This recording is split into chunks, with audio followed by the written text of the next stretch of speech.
الله لا إله إلا هو الحي القيوم لا تأخذه سنة ولا نوم له ما في السماوات وما في الأرض من ذا الذي يشفع عنده إلا بإذنه يعلم ما بين أيديهم وما خلفهم ولا يحيطون بشيء من علمه إلا بما شاء وسع كرسيه السماوات والأرض ولا يئوده حفظهما وهو العلي العظيم আমার ভাইজান আমাদের আয়েশা সিদ্দিকা বলেন পৃথিবীর মানুষ শোনো বিশ্বনবী মুহাম্মদুর রাসূলুল্লাহ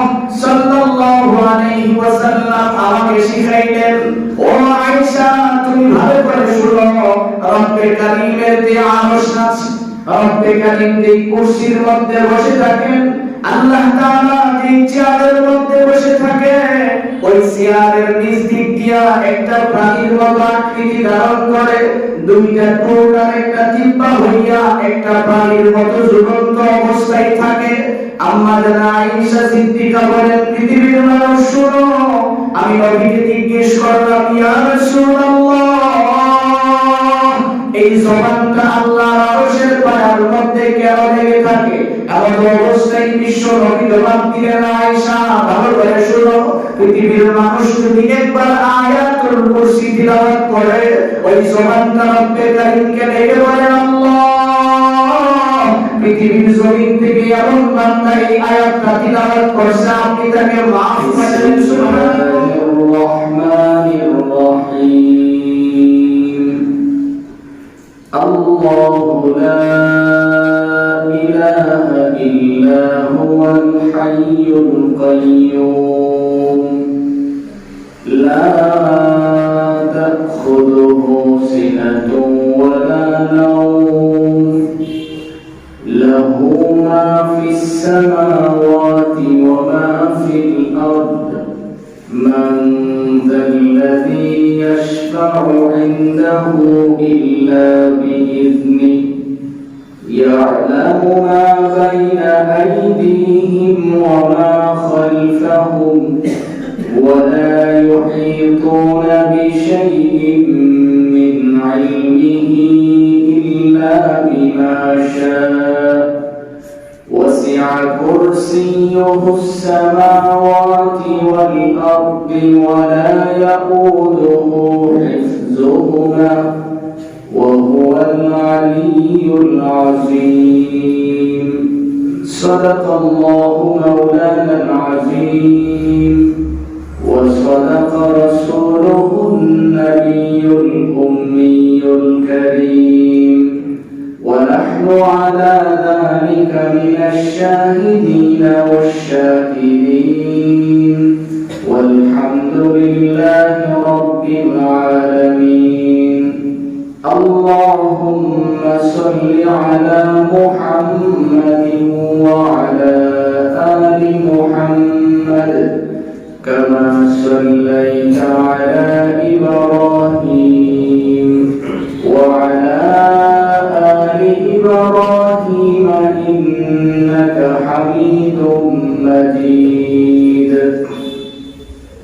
اللهم بارك على محمد وعلى آل محمد كما باركت على إبراهيم وعلى آل إبراهيم إنك حميد مجيد لا إله إلا الله الحليم الكريم سبحان الله وبحمده سبحان الله العظيم سبحانك لا علم لنا إلا ما علمتنا إنك إنك أنت العليم الحكيم نهاية قابل احترام উপস্থিত দেশ ও জাতির কর্মদার হযরত উলামায়ে কেরাম, অত্র এলাকার বিভিন্ন অঞ্চল থেকে আগত ইসলাম প্রিয় মুসলিম ভাইরা, মহান রব্বে কারীমের নিকট অসংখ্য গণিত শুকর আদায় করছি, যিনি অত্যন্ত দয়া করে মেহেরবানি করে আমাদের হায়াতটাকে দীর্ঘায়িত করে সুস্থ শরীরে ঈমানের সহিত পবিত্র জুমার দিনে আল্লাহর ঘর মসজিদে বসে নামাজের পূর্বে কোরআন ও হাদিস থেকে কিছু কথা শোনার তৌফিক দিয়েছেন। এই জন্য আমরা সকলেই বলছি আলহামদুলিল্লাহ।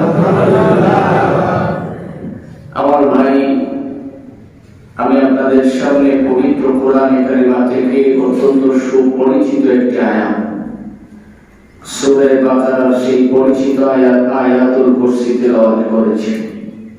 আল্লাহ তাআলা যেন তেলাওয়াতকৃত আয়াত এবং হাদিসের আলোকে আমাকে ইখলাসের সহিত কিছু কথা বলার এবং আপনাদের সকলকে আমল করার নিয়তে শোনার তৌফিক দান করুন। সকলে বলি আমিন।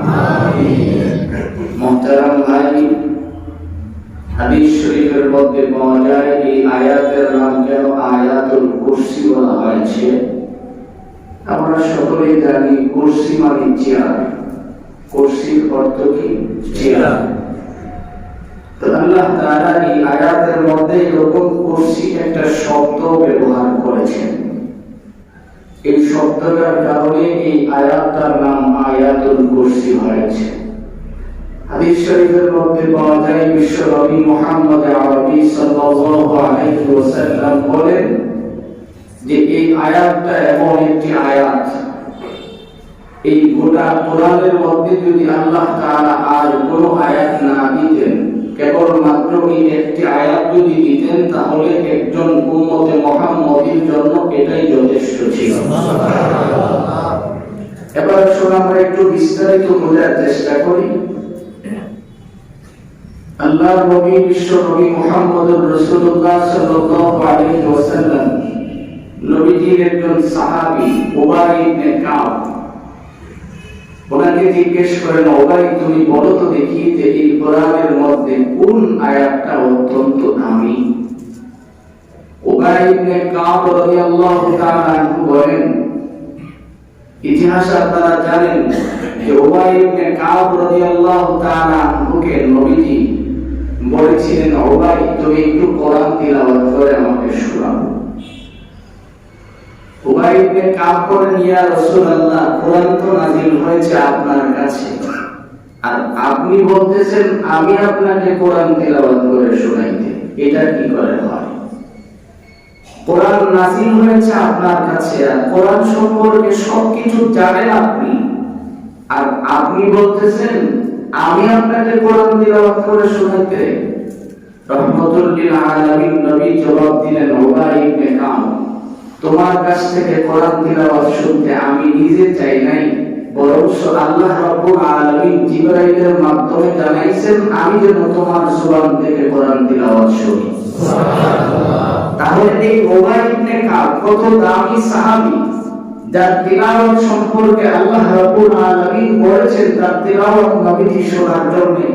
সেই উবাই ইবনে কাব বলেন যে আল্লাহর নবী আমাকে জিজ্ঞেস করেন, উবাই তুমি বলো তো দেখি কোরআনের মধ্যে সবচেয়ে দামি কোন আয়াতটি। আমরা তো সহজে অনেক কিছু জানতে চাই, অনেক কিছু শিখতে চাই, সহজ অনেক কিছু আমাদের প্রয়োজন। তো উবাই ইবনে কাব জিজ্ঞেস করেন, ইয়া রাসূলুল্লাহ, আল্লাহু আ'লাম ওয়া রাসূলুহু, আল্লাহ এবং তার রাসূলই তো ভালো জানেন যে কোরআনের কোন আয়াতটা সবচেয়ে দামি। আমার নবীজি জিজ্ঞেস করলেন, তুমি বলো না কোনটা দামি। এবার সাহেবের মতোই জবাব দিলেন। তৃতীয়বার যখন বিশ্বনবী জিজ্ঞেস করলেন, উবাই ইবনে কাব বলেন, ইয়া রাসূলুল্লাহ, আমি যতটুকু জানি আমার মন বলে কোরআনের মধ্যে আয়াতুল কুরসি হলো সবচেয়ে দামি। সুবহানাল্লাহ। এইটুকু বলার পরে উবাই ইবনে কাব রাদিয়াল্লাহু তাআলা আনহু তার এক ছেলে ছিল, ছেলের নাম হলো আব্দুল্লাহ। আব্দুল্লাহ বলেন, আমার বাবার একটা খেজুরের গোডাউন ছিল। কি ছিল? খেজুরের গোডাউন। তদানীন্তন সময়ের প্রসিদ্ধ ব্যবসা ছিল খেজুর। বর্তমানে তো আমাদের অনেক ব্যবসা আছে, কিন্তু তখনকার সময়ের প্রসিদ্ধ ব্যবসা ছিল খেজুর। উবাই ইবনে কাবের ছেলে বলেন, আব্দুল্লাহ বলেন যে আমার বাবার খেজুরের গোডাউন ছিল। তো বাবা লক্ষ্য করে দেখেন খেজুরের গোডাউন থেকে এখানে খেজুর চুরি হয়ে যায়। খেজুরের গোডাউন থেকে রাত্র হলেই খেজুর কমে যায়, দিনের বেলা কমে না। কমে কোন সময়? সবাই বলেন রাতের বেলায় খেজুর কমে। উবাই ইবনে কাব বলেন, একদিন রাতের ঘটনা, আমি রাতের বেলায় আমি পাহারাদার নিযুক্ত করলাম। কাকে নিযুক্ত করলাম? আমি এবং আমার ছেলে উবাই ইবনে কাব এবং তার ছেলে আব্দুল্লাহ, দুইজনে রাতের বেলায় পাহারা দিবেন। পাহারা দেওয়ার জন্য এখন খেজুরের গোডাউন পাহারা দিচ্ছেন, পাহারা বদল করে করে। উবাই ইবনে কাব বলেন, আমার ছেলে আব্দুল্লাহ ঘুমাচ্ছেন, আমি তখন সিরিয়াল অনুযায়ী আমার পাহারা আমি পাহারা দিচ্ছি। এমন সময় আমার কাছে মনে হয়েছে কে যেন আমার খেজুরের গোডাউনের ভিতরে হাত ঢুকেছে। হাতও যে ঢুকেছে বডি অনেক দূরে, আর হাত ঢুকে দিয়েছে গোডাউনের ভিতরে। আচ্ছা, আপনি যদি রাতের বেলায় ঘুমায় থাকেন, দেখেন যে রাস্তার থেকে আপনার জানালা দিয়ে ভিতরে হাত ঢুকেছে, আপনি কি ঘুমতে আর সোজা হইতে পারবেন? জায়গা শেষ। আর সোজা হওয়ার আপনার সুযোগ থাকতো না। সুর ধরবেন কোন সময়? নিজের তো শেষ। উবাই ইবনে কাব বলেন, আমি দেখি যে হাত ঢুকে গেছে আমার গোডাউনের ভিতরে, কিন্তু লোক দেখা যায় না। তখন আমি করলাম কি, হাতের মধ্যে থাবা দিয়ে ধরলাম। ধরার পরে মনে হয়েছে হাতটা হলো কুকুরের পায়ের মতো। কিসের মতো? কুকুরের পায়ের মতো। পশমগুলিও কুকুরের পায়ের মতো আমার কাছে মনে হয়েছে। যখন আমি ধরলাম, ধরার পরে আমি জিজ্ঞাসা, তুমি কে? এখন জবাব দিল, আমি বললাম জি। কি বলছেন? তা আমরা কি করতাম? কইতাম গোডাউন শুরু করে থেকে আমার ছেড়ে দেন। 10 উবাই ইবনে কাব দিতে বলতেছে যে হাতের মধ্যে আমার কুকুরের পায়ের মতো লাগলো, কুকুরের পায়ের মতো বসল আমার কাছে মনে হয়েছে। আমি তখন তার জিজ্ঞাসলাম, তোমার এরকম কেন? তোমার এই অবস্থাটার কারণটা কি? এখন সে বললেন, আমি হলাম জিন, আর জিনদের মধ্যে আমি হলাম সবচেয়ে শক্তিশালী জিন। একটু জিন আমার হলো সবচেয়ে শক্তিশালী। উবাই ইবনে কাব কিছু বললেন না, বললেন তুমি এইভাবে চুরি টুরি আর করো না, আমার গোডাউন থেকে মালপত্র নিও না, আমি এইগুলি দিয়ে ব্যবসা করি, জীবিকা নির্বাহ করি। এই কথা বলে তাকে ছেড়ে দিলেন। ছেড়ে দেওয়ার সময় সে বলতেছে, আপনি আমারে যদি ছায়া দেন, ধরছেন যে একটা কথা আপনি মনে রাখবেন, জিন যত বড় শক্তিশালী হোক না কেন, মানুষ যদি তাকে ধরে ফেলতে পারে, এই জিন ছোড়ার মতো আর কোনো সুযোগ থাকে না। এখন সে কান্নাকাটি শুরু করছে, বলতেছে আমারে ছেড়ে দেন, আমি আর চুরি করতাম না। উবাই ইবনে কাব কয় যে না, তোমার সামন যেত না, তোমার ধরে আমি নবীর দরবারে যেতাম। এখন নবীজির নাম যখন শুনছে, তার কান্না আরো আসছে। খুব কোনভাবে বিরোধী করে কাঁদতেছেন। উবাই ইবনে কাব সারে না, আমি আপনার একটা ওষুধ দিয়ে দেবো, আর জিন্দেগি তো আপনার গোডাউনে চুরি হইতো না, তো আপনি আমারে ছেড়ে দেন।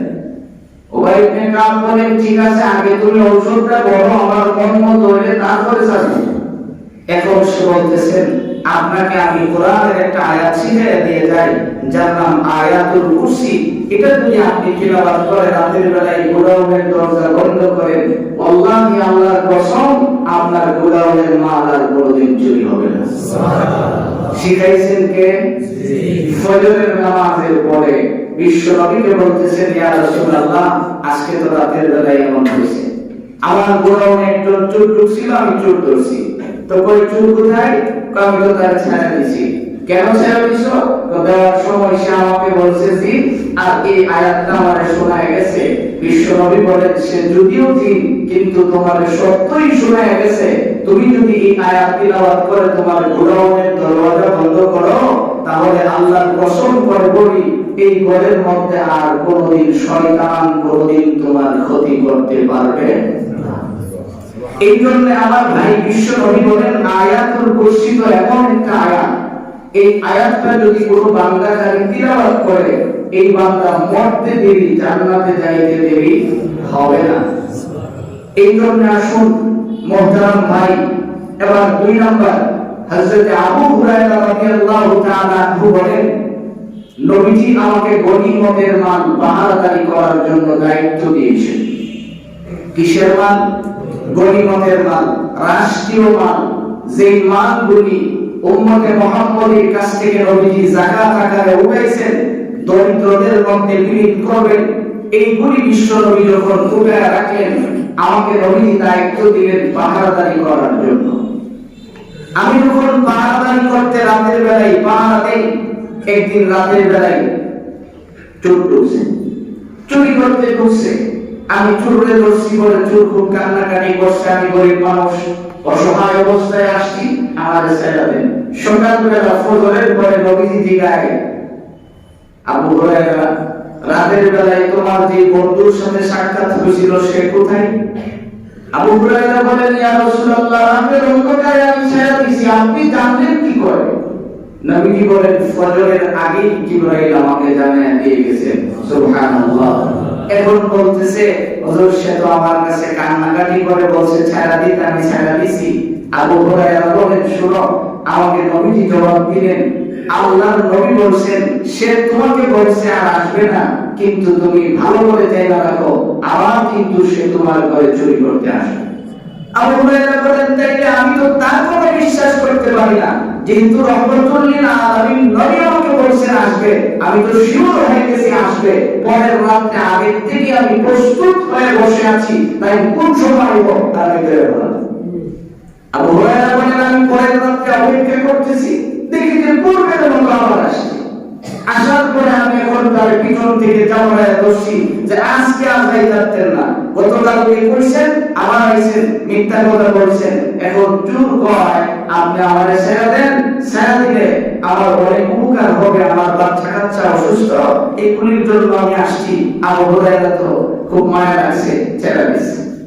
নবীজি জিগাই পরের দিন আবু হুরায়রা আজকে রাত থেকে আসছিল, তো দিন হুজুর আসছিল, তো সাদা কেন? সে বলছে বাচ্চা কাচ্চার সমস্যা, এই জন্য ছেড়ে দিয়েছি। নবীজি বলেন আবু হুরায়রা শুনে রাখো আবার আসবে, সে আবার আসবে তোমার ঘরে। এবার আবু হুরায়রা বলেন যে আজকে যত কান্নাকাটি করুক না কেন আমি কিন্তু আপনার ছাড়তেছি না। পরের রাতে উঠতে বসে আছে, যেই আসছে তারে ধরছে, ধরার পরে কয় ইতিপূর্বে 2 দিন আপনি আমারে ছাড়ছেন, কিন্তু আজকে যে আপনি ছাড়তেন না এটা আমি আগে থেকেই জানি। চলে কি কয় যে আজকে যে আমারে ছাড়তেন না এটা আমি আগে থেকেই জানি, তবে আমিও সিদ্ধান্ত নিয়েছি আজকে যদি আপনি আমারে ছেড়ে দেন রাতে আর কষ্ট করে পাহাড় দেওয়া লাগতো না, এমন জিনিস শিখাবো নাকবেন না ঘুমাইবেন, আপনার গুনাহ পাহাড়দারি হবে। আবু হুরায়রা বলেন কথা এটা তো সহজ, কোথায় একটু শিখাও। আপনি আয়াতুল কুরসি পড়ে এই গুনাহ বন্ধ করবেন, রাতে ঘুমায় থাকবেন, এইগুলির পাহারাদারি করবেন কে? আল্লাহ। এই কথা বলার পরে আবু হুরায়রা সালাম দিয়েছে, কতগুলি খেজুর তারে হাতিয়ে দিয়েছে। কারণ আবু হুরায়রা তো জানে না নিকে। পরের দিন বিশ্ব নবী বলেন আবু হুরায়রা তুমি কি জানো তুমি কার সাথে 3 দিন রাতে মোলাকাত করছো? কোন হুজুর জানি না। যার সাথে করছো সে হলো ইবলিস। সে কি? ইবলিস। কোথায় কি হুজুর সে তো আমার কোরআনে আছে দেখছে।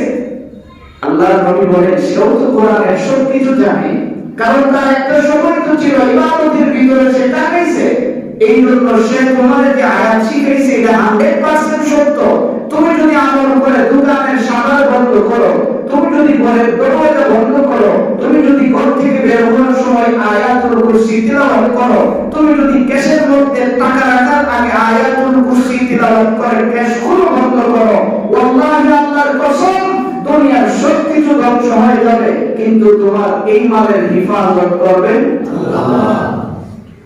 এই জন্য মুহতারাম ভাই আবু হুরায়রা রাদিয়াল্লাহু তাআলা আনহু বলেন যে নবীজি আমাদের শিখাইছেন আমি যেন যে কোনো কাজ করি আয়াতুল কুরসি তিলাওয়াত করে তারপরেই করি। সুবহানাল্লাহ।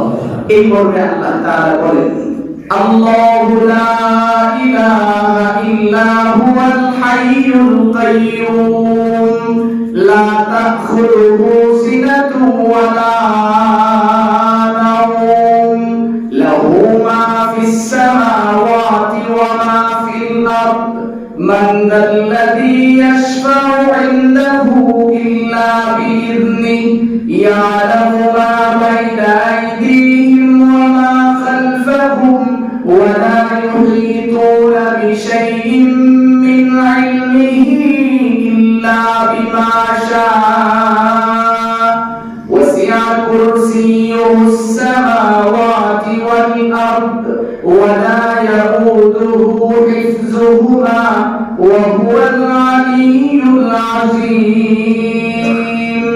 আমার ভাইজান আম্মা জান আয়েশা সিদ্দিকা বলেন, পৃথিবীর মানুষ শোনো, বিশ্বনবী মুহাম্মদুর রাসূলুল্লাহ সাল্লাল্লাহু আলাইহি ওয়াসাল্লাম আমাকে শিখাইলেন, ও আয়েশা তুমি ভালো করে শোনো, রব্বে কারীমের যে আরশ আছে, রব্বে কারীম যে কুরসির মধ্যে বসে থাকেন, আল্লাহ তাআলা যে চেয়ারের মধ্যে বসে থাকে, ওই চেয়ারের নিচ দিক দিয়া একটা প্রাণীর মতো আকৃতি ধারণ করে, দুইটা ঠোঁট আর একটা জিহ্বা হইয়া একটা প্রাণীর মতো ঝুলন্ত অবস্থায় থাকে। আম্মা জান আয়েশা সিদ্দিকা বলেন, পৃথিবীর মানুষ শোনো, আমি নবীকে জিজ্ঞেস করলাম, ইয়া রাসূলুল্লাহ, এই জবানটা আল্লাহর আরশের পায়ার মধ্যে কেন লেগে থাকে? এমন অবস্থায় বিশ্ব নবী জবাব দিলেন, আয়েশা ভালো করে শোনো, পৃথিবীর মানুষ যদি একবার আয়াতুল কুরসি তিলাওয়াত করে, ওই জবানটা রব্বে কারীমকে ডেকে বলে, আল্লাহ, পৃথিবীর জমিন থেকে এমন বান্দা এই আয়াতটা তিলাওয়াত করছে, আপনি তাকে মাফ করে দেন, সুবহানাল্লাহ। এবার আম্মা জান আয়েশা সিদ্দিকা বলেন, উম্মত শোনো, নবীজি আমাকে ভালো করে শুনাইছেন, এবার রব্বে কারীম তার দিকে যদি না তাকান, ওই জবানটা বারবার তার জন্য মাগফিরাতের দোয়া করে, যতক্ষণ পর্যন্ত বান্দার জীবনের সব গুনাহ মাফ না করা হয়, ততক্ষণ পর্যন্ত জবানটা মাগফিরাতের দোয়া বন্ধ করে না, সুবহানাল্লাহ।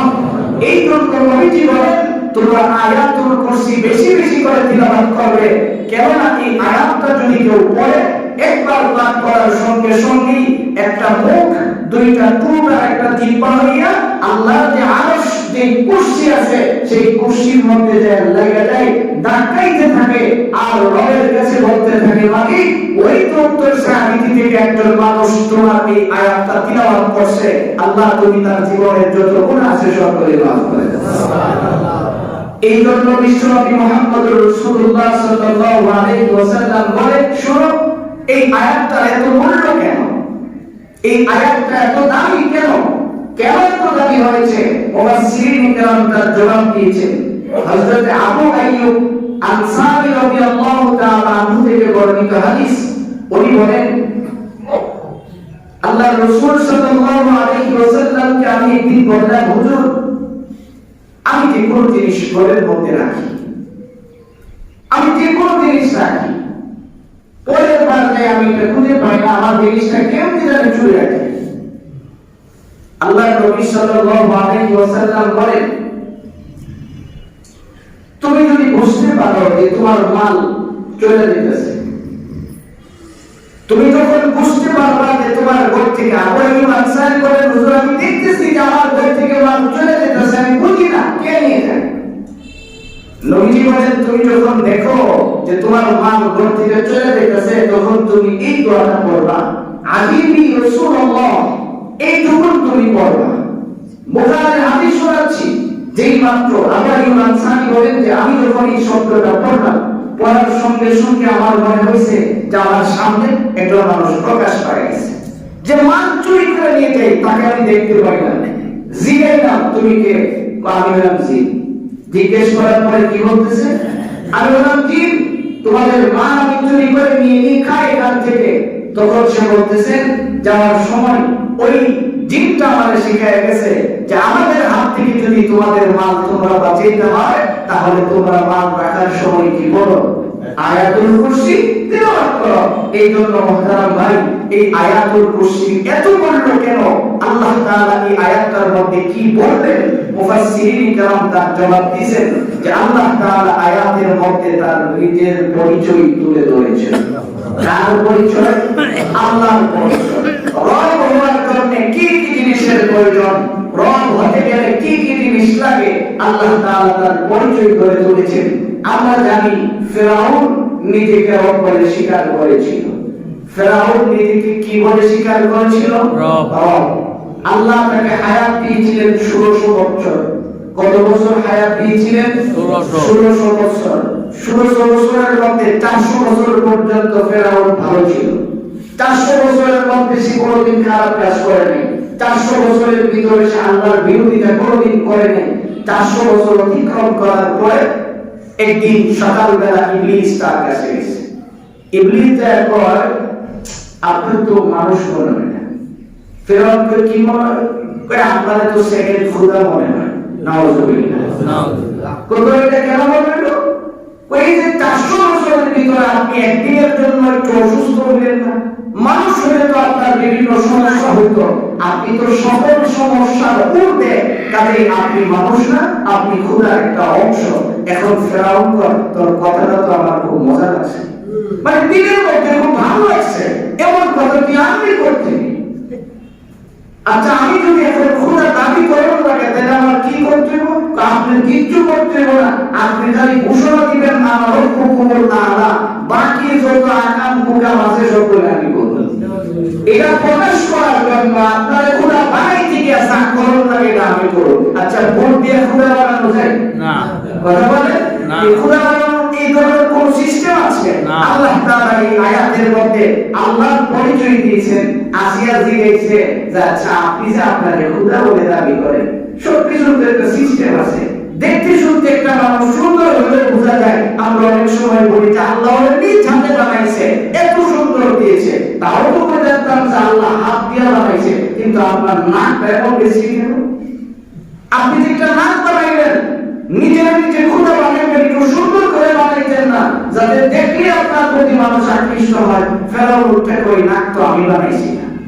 আসিয়া কই দিলে কে বানাইলো? তো বানাইছে তো না, আরেকজন আছে। আসিয়া কই এটাই তো আমি জানতে চাইছিলাম, যিনি আপনার নাক বানাইছেন তিনিই তো হলেন আমার আল্লাহ। সুবহানাল্লাহ। মুহতারাম ভাই, ফেরাউন এই 400 বছরের ভিতরে কোনোদিন নিজেকে খোদা বলে দাবি করে নাই। যেই করছে তখন কিন্তু তার কাজ হলো কি, সে নিজেকে খোদা বলে দাবি করতে যায়, খোদাগিরি প্রকাশ করতে, জাহির করার জন্য যেই সকল কাজগুলি করেছিল তার এন্টি হিসাবে আল্লাহ তাআলা এই আয়াত দিয়ে নবীজিকে জানাইছেন যে খোদা যদি হতে হয় তার স্পেশালি কিছু বৈশিষ্ট্য লাগে। যেমন স্পেশালি বৈশিষ্ট্যের ভিতরে মানুষ ঘুমায় যায়, আল্লাহ কোনদিন ঘুমান না। মুসা আলাইহিস সালাম থেকে আল্লাহ সবাই ঘুমায়, আমরা তো এক দুই দিন না ঘুমাইলে অসুস্থ হয়ে যায়, আপনি কোনদিন ঘুমান না? আল্লাহ তাআলা কই এটা তোমাকে এমনি জবাব দিল তো না, আমি কাজের মাধ্যমে তোমাকে দেখাবো আমি ঘুমাই কিনা। ফেরেশতাদেরকে বললেন তাকে তুর পাহাড়ে নিয়ে যাও, তার হাতের মধ্যে দুইটা গ্লাস দিয়ে দাঁড় করায় দাও, আর 3 দিন পর্যন্ত তোমরা তার সাথে বিভিন্ন গল্প গুজব করবে, ঘুমাইতে দিবা না। উঙ্গাতে যখন শুরু করবো তখন বিভিন্ন গল্পে লাগাই দিবা, ঘুমাইতে দিবা না। সব সময় খালি তার সাথে একটা একটা করে আলোচনায় থাকবা যাতে করে সে না ঘুমাইতে পারে। 2 দিন গেছে পরে 3য় দিন যখন চলে আসছে, হঠাৎ করে তরুণ আসছে, যেই উনারি দিছে জমিনে পড়া দুইটা গ্লাস ভেঙে চুরে চুরমার হয়ে গেছে, লাফ দিয়ে উঠছে। উঠে আল্লাহ এটা কি হলো? আল্লাহ ভাই আমি এটা জিজ্ঞাসা করে এটা কি হলো? তুই তো আমার জিজ্ঞাসা এটা কি হলো? কই আমি তো দাঁড়িয়ে গেছিলাম, কেমনে গেল? আল্লাহ তাআলা বলেন কেমনে গেল এটা যেমন তুমি বুঝো নাই, আমি আল্লাহ ঘুমাই না, কারণ আমি ঘুমাইলে তুমি আমাকে কেমনে দেখো এটাও তুমি বুঝতে পারবা না। এখন মুসা আলাইহিস সালাম বলেন আল্লাহ আসলেই তো তুমি রহমান, তুমি রহিম। 2 নম্বরে রব্বে কারীম তার জবাব দিয়েছেন, ভালো করে শুনো। মানুষ দুনিয়ার জমিনে যখন ঘুমায় যায় পৃথিবীর সমস্ত মানুষের দরওয়াজাগুলি বন্ধ হয়ে যায়, কিন্তু আল্লাহর দরওয়াজা রাত্রি যত গভীর হয় তত খুলতে থাকে। আল্লাহ রাব্বুল ইজ্জত ওয়াল জালাল বলেন মুসা দুনিয়ার মানুষ ঘুমায় গেলে এখন কি হয় না হয় সে বলতে পারে না, আমিও যদি ঘুমায়া পড়ি, আমার বান্দারা বিপদে পড়ে যখন আমাকে ডাক দিবে, তখন এই ডাকের সাড়া কে দিবে? আমি কোন থেকে উদ্বিগ্ন মানুষ, প্রত্যেকটা সময় লাগে, এটা প্রস্তুতি লাগে যে কোনো জিনিস শোনার জন্য। রব্বে কারীম বলেন, আমার 2 নম্বরের পরিচয় হলো লা তাখুযুহু সিনাতুন ওয়ালা নাওম। আমি তো শুধু ঘুমাই না এটা না, আমার তন্দ্রার কোনো ভাব আসে না। কেউ বলতেও পারবে না যে আমি তন্দ্রার মধ্যে আছি, কেননা আমার বান্দা আমাকে যখন ডাক দিবে তাৎক্ষণিক আমি ওই বান্দার জবাব দেওয়ার জন্য প্রস্তুত হয়ে যাই। সুবহানাল্লাহ। এই হলো রব্বে কারীমের 2 নম্বরের গুণ। 3 নম্বর আল্লাহ তাআলা বলেন, লাহু মা ফিস সামাওয়াতি ওয়া মা ফিল আরদ। এই জমিন, আসমান জমিন, এইগুলি কে বানিয়েছেন? আল্লাহ। এইগুলি আল্লাহ বানাইছেন। যদি আল্লাহর অদ্বিতীয় আরেকজন কেউ থাকতো, তাহলে পরিস্থিতিটা কি হয়ে দাঁড়াইতো আপনি দেখেন। নেতা বানানোর সময় যখন কাউন্সিল হয়, বিভিন্ন জন বিভিন্ন জনকে সমর্থন করে, সর্বশেষ একজনকে বানানো হয়, অনেক ধাক্কাধাক্কি করে, পছন্দ না হলে ঘোরাঘুরি হয়, মিছিল হয়, দলবদ্ধ হয়, কত কিছু হয়। এখন আল্লাহ যদি 2 জন হইতো, একজন যদি পূর্ব থেকে সূর্য উঠাও, আর একজন যদি পশ্চিম দিক থেকে উঠাও, 2 জন মাইলে কি আর সূর্য উঠতো না? বুঝছেন না? এখন 2 জনে 2 রকমের কথা, কিন্তু এখন ফেরেশতারা কার কথা শুনতো? মুফাসসিরিন কিরাম লিখেন, তখন তো তুমি সূর্য আর দেখতে না, কারণ তাদের ভিতরে ধর্মপদ শুরু হয়ে যেত।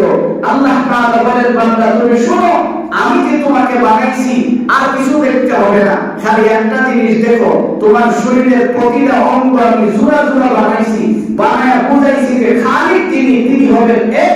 আর তোমার শরীরের অঙ্গ প্রত্যঙ্গ যেগুলি, হাত আছে তোমার 2টা, নাকের ছিদ্র আমি তোমাদের 2টা দিছি, চোখ দিছি 2টা, ঠোঁট দিছি 2টা, মারিও দিছি 2টা, তোমার 2টা কানও দিয়েছি। এইগুলি যদি তুমি দেখো যে এত সুন্দর করে আমি আল্লাহ যে বানাইছি, তুমি একটু নজর করো। আল্লাহ তাআলার পরিচয় আল্লাহ নিজে ধরে তোলেন যে লাহু মা লা তাখুযুহু সিনাতুন ওয়া লা নাওম, লাহু মা ফিস সামাওয়াতি ওয়া মা ফিল আরদ। এই জমিন বানাইতে যায়, জমিনের মধ্যে আমি এত সুন্দর করে কি করে বানাইছি, তুমি হিসাব করে দেখো। হিসাবটার ব্যাপারে মুফাসসিরিন কিরাম বুখারীর হাদিসের বর্ণনা দিয়েছেন। ধরেন আমরা যখন খাবার খাই, মুখ দিয়া খাবারের স্বাদ গ্রহণ করি, দাঁত দিয়া খাবার চিবাই, নাক দিয়া খাবারের ঘ্রাণ গ্রহণ করি, চোখ দিয়া খাবার দেখি। আচ্ছা, আপনি এখন চিন্তা করে দেখেন যে আপনার যদি মুখটা পিছন দিকে হইতো, নাকটা যদি কপাল তলার নিচে থাকতো, দুর্গন্ধ আপনি বাঁচতে পারতেন? কথা বলেন। একটু বিবেক থেকে আপনি চিন্তা করে দেখেন, খালি বেশি দূর না, এখান থেকে দাঁড়ায় এখানে যদি দিত, আপনি দুর্গন্ধে থাকতে পারতেন না। আর যদি চোখগুলি এই জায়গায় না লাগাইয়া 2 বৃদ্ধাঙ্গুলির মাথা লাগাইয়া দিত, রাতের অন্ধকারে উষ্টাকে সব বরবাদ হয়ে দিত না, সব বাতিল। আল্লাহ তাআলা বলেন, বান্দা তুমি হিসাব করে দেখো যে আমি কত সহজ তোমার জন্য করছি। খাবারটা দেখার জন্য তোমার চোখের প্রয়োজন, সামনে রাখছি, এখান থেকেই দেখতে পারতেছো। খাবারের ঘ্রাণ নেওয়ার জন্য নাকের প্রয়োজন, এখন তোমার সামনে রাখছি, নাকটা কাছে নিলেই তুমি ঘ্রাণ নিতে পারতেছো। খাবারের স্বাদ নেওয়ার জন্য জিহ্বার প্রয়োজন, এটা জায়গা মতেই লাগাইছি। খাবার চিবানোর জন্য, শক্তটাকে নরম করার জন্য তোমার দাঁতের প্রয়োজন, আমি রব্বে কারীম দাঁতগুলি মানি সুন্দর করে সাজায়া লাগাইছি। তুমি দুনিয়াতে তোমার স্বার্থের বাইরে কোনো কিছু হলে স্বার্থের বিরুদ্ধে আন্দোলন করো। আজকে পর্যন্ত তোমার দাঁত তো কোনোদিন আন্দোলন করে নাই, বলে জিহ্বারে রাখতাম না, কামড়ায় সারখাত করে বানাবো, এই আন্দোলন করার শক্তিও আমি দেই নাই, কারণ তাকে আমি একটা হুকুম দিয়ে দিয়েছি। হুকুমের কারণে জিহ্বা তার আপন কাজগুলি নিজের গতিতে করে, দাঁতগুলি নিজের গতিতে করে, তোমার বিরুদ্ধে কোনোদিন আন্দোলন করে না। দাঁত যদি একদিন পর্যন্ত আমি সামারি বন্ধ করে দিলাম, জিহ্বা যদি বলতো যে একদিন আমি খাদ্যের ভিতরে ট্রান্সফার করা বন্ধ করে দিলাম, বাহাদুরি ক্ষমতাগিরি আর দেখানোর সুযোগ তোমার থাকতো না। এই জন্য আল্লাহ তাআলা বলেন, আমার কি পরিচয় তুমি চাও বলো? কি পরিচয়টা দিলে তুমি বুঝবা যে আমি আল্লাহ? কি পরিচয়টা দিলে তুমি বুঝবা যে আমি তোমারে বানাইছি? এর চেয়ে বড় পরিচয় আর কি আছে? তুমি আজকে যার নামে স্লোগান দিবা, ক্ষমতার বাহাদুরি দিয়ে যে আন্দোলন করবা, সেই আন্দোলনের জন্য তোমার মুখের প্রয়োজন, আন্দোলনের জন্য হাত উঠানোর প্রয়োজন। প্রত্যেকটা জোড়ায় জোড়ায় আমি বিসমিল্লাহ তাহলে একটা যদি সুযোগ করে দিই বাঁকা করার সুযোগ থাকতো না। এইভাবে হাত উঠে স্লোগান দিবা কেমনে, হাত তো কোনো উঠানোর সুযোগ নেই।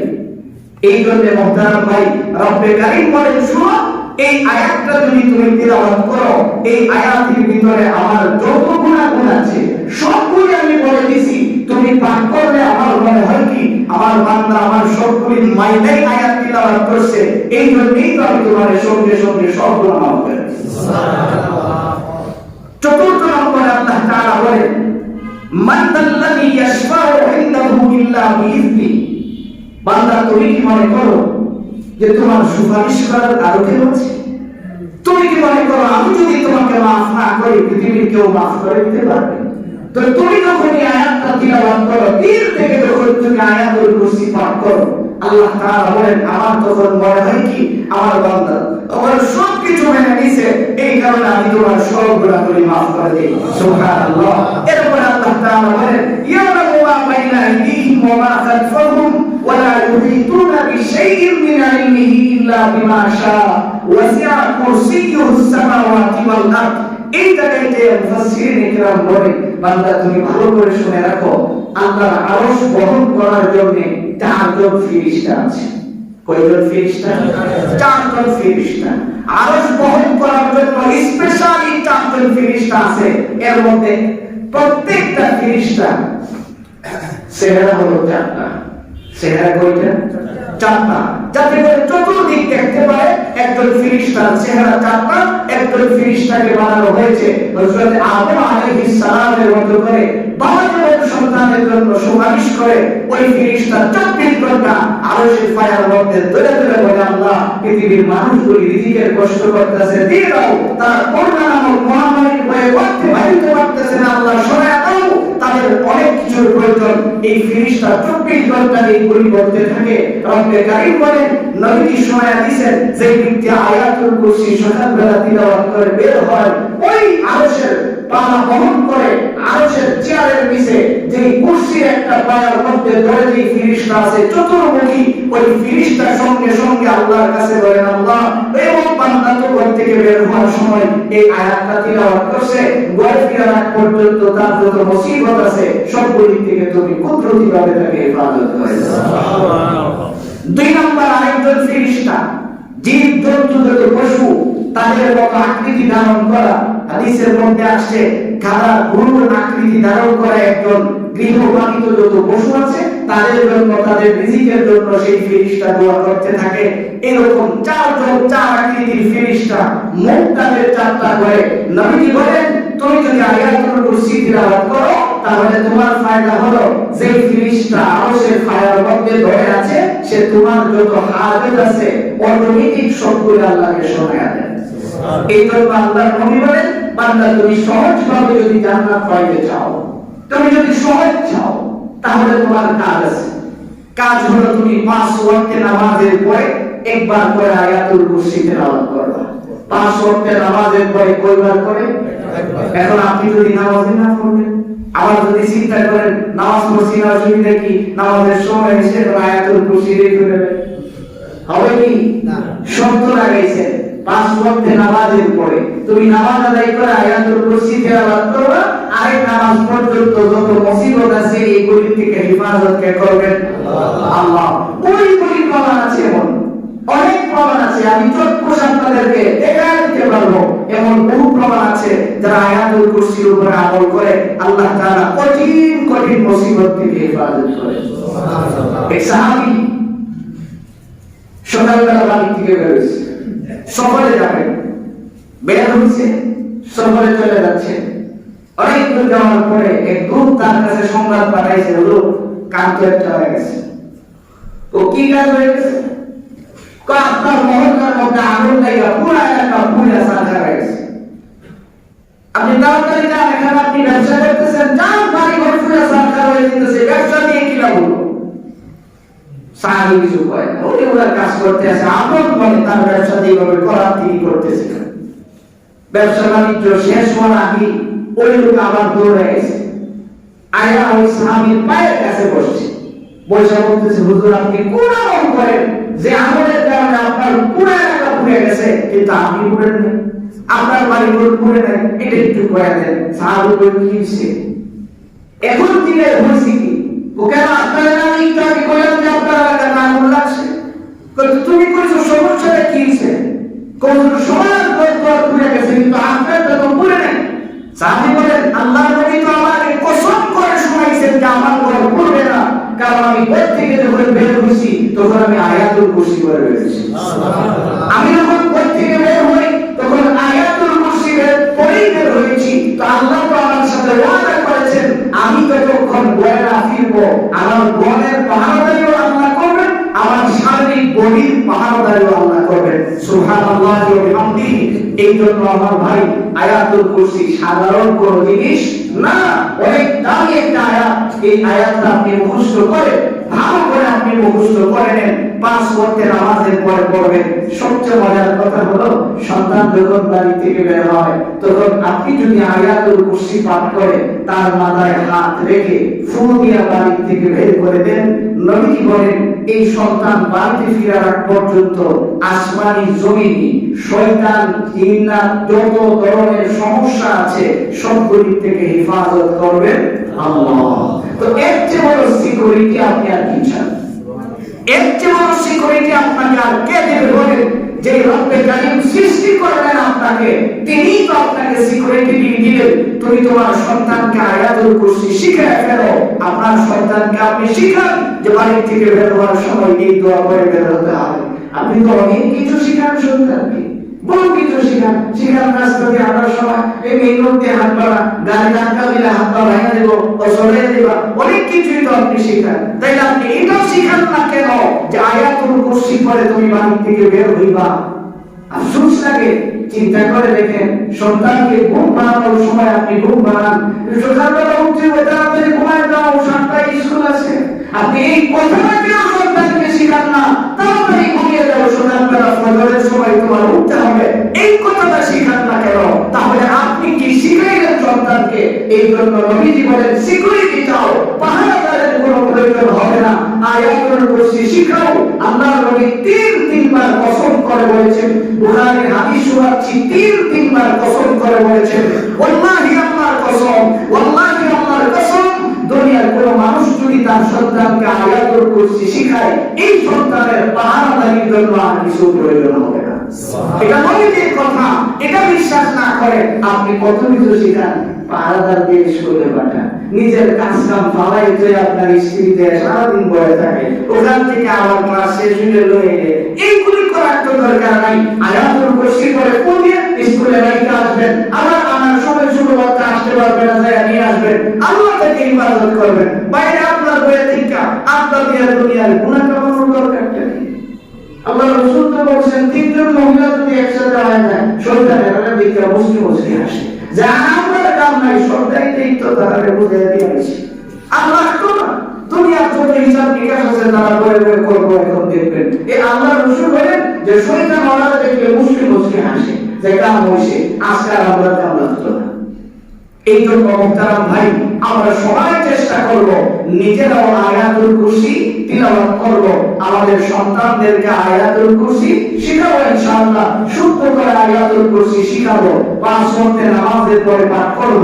নবীজি বলেন কোন ব্যক্তি যদি 5 ওয়াক্তের নামাজের পরে একবার মাত্র আয়াতুল কুরসি পাঠ করে এই লোক মরতে দেরি জান্নাতে যেতে দেরি হবে না। সুবহানাল্লাহি ওয়া বিহামদিহি।